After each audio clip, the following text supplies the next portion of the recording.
Sandoval y Lorenzo Galindo enviaron una misión al Tramoritini solicitando la entrega del Fondo San Miguel. No, eso no lo conozco. Algo así.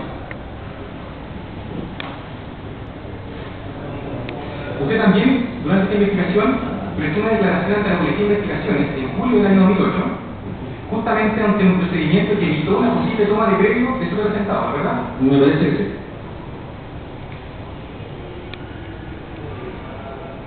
Ahí en esa declaración usted señaló que en las conversaciones con don Jorge se había comunicado que un trabajador de nombre José Ángela le había informado de una posible toma el día sábado 12 de julio del año 2008. Pero no lo recuerdo en detalle, pero sí sé que hice denuncia en representación de dos puestos.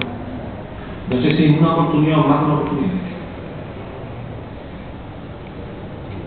Por otra parte, ¿usted tuvo acceso a los informes de colindancia del señor Luce? ¿De los precios del señor Luce? O sea, la colindancia que es la que tenía los firmas. En particular, el informe de colindancia 3282-30 del Fondo Santa Margarita. ¿Ese informe de quién es? De la ANADI.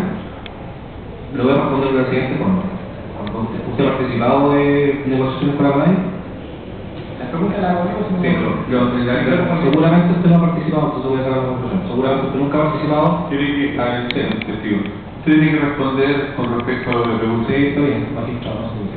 Seguramente la pregunta asociada a que hay un desconocimiento respecto a cómo se hacen las negociaciones con la ANADI.